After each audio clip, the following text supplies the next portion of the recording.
The tiny spider on your window is not staring at you. It is watching something much smaller move across the glass. You see it in the corner of the pane, no bigger than a sesame seed, sitting in that pale blue window light with its little black body pressed against the glass. Its front eyes look too large for its face, too direct, too aware. For 1 second, it almost feels like the thing has noticed you. So your hand moves before your mind does. You reach for a tissue, or the spray bottle, or the bottom of a shoe. Maybe you tap the glass to make it run. Maybe you lift one finger, ready to crush it against the window before it disappears into the room. And honestly, that reaction makes sense. Most people do not pause to study a spider on a window. They see legs. They see movement. They see a tiny black shape in a place where clean light is supposed to come through. A window is supposed to feel safe, clear, human. So when something living sits there, looking back, the instinct is simple: remove it. But before you do that, stop. Because that little face on your window may be one of the most useful hunters in the entire room. It is not there because it wants you. It is there because your window has become a hunting ground. Look closer at the glass. Not at the spider first. Look around it. There may be a tiny fly walking in short nervous bursts near the frame. A mosquito resting where the light turns warm. A gnat tracing little circles near the pane. A speck of life so small you would never notice it unless something else was watching it. That is what the spider is locked onto. The tiny spider you almost killed is a jumping spider, and it does not hunt like the spiders people imagine in ceiling corners. It is not waiting in a messy web, hoping something blunders into silk. It is not building a trap across your window and then hiding from the world.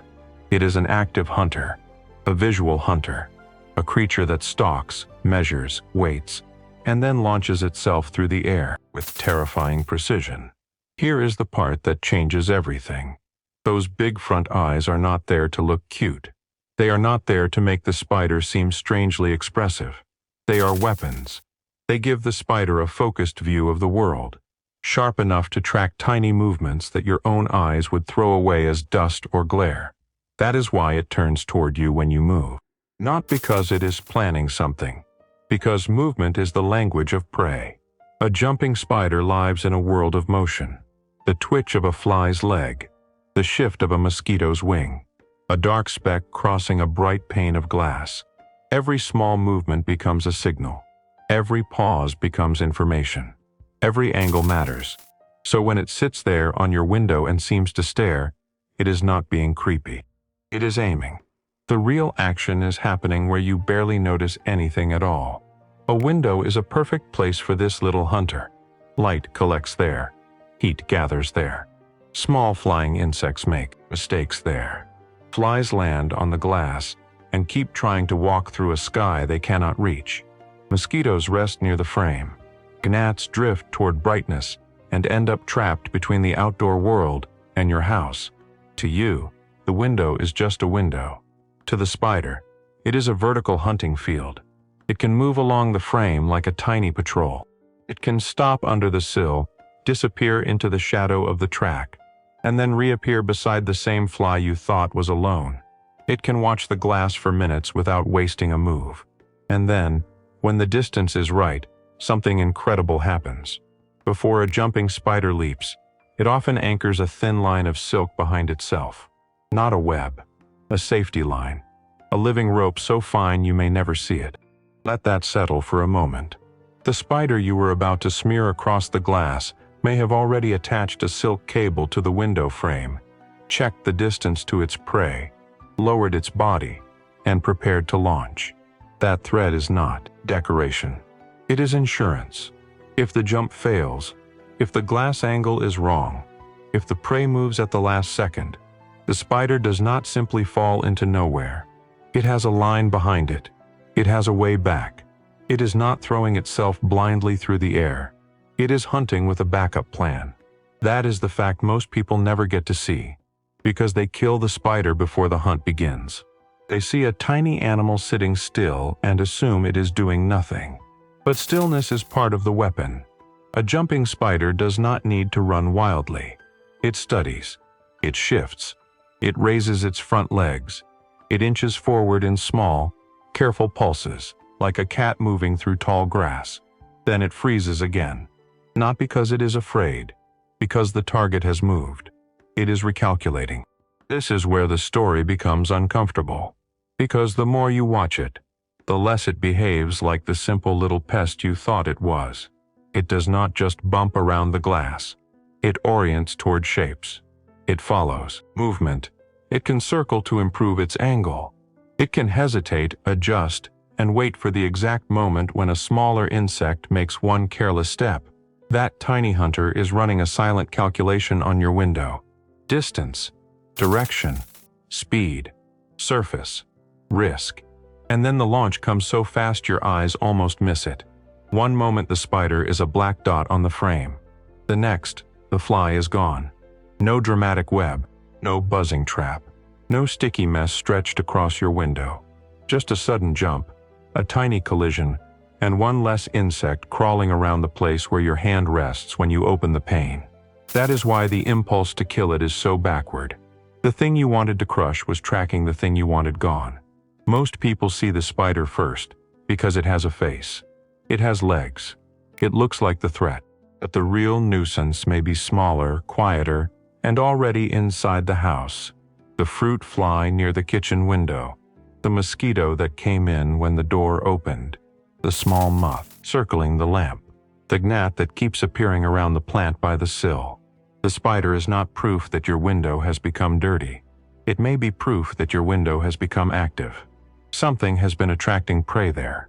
Light, warmth, moisture, crumbs near the sill, plants nearby, an open screen, a porch lamp outside pulling insects toward the glass at night.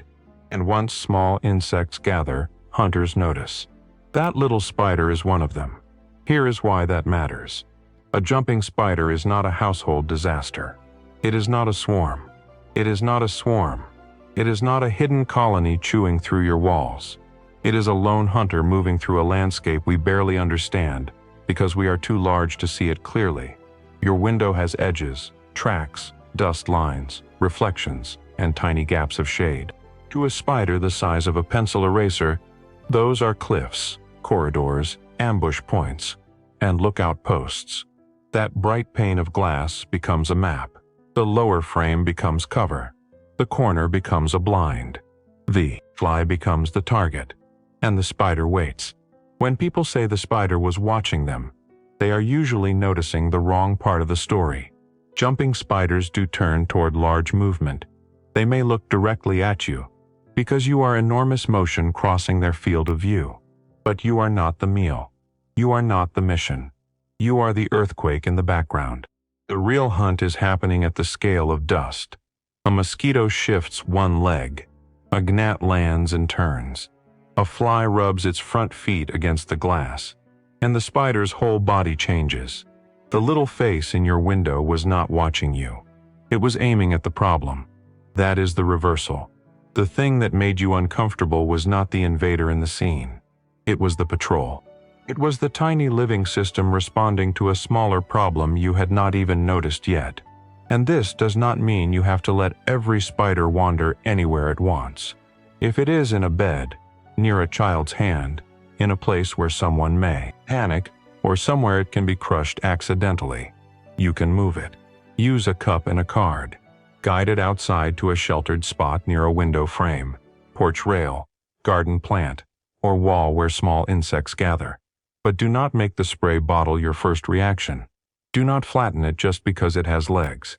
And do not assume that the creature sitting still is doing nothing. Because with jumping spiders, stillness may be the moment before the strike. If you see one on the outside of a window, leave it alone.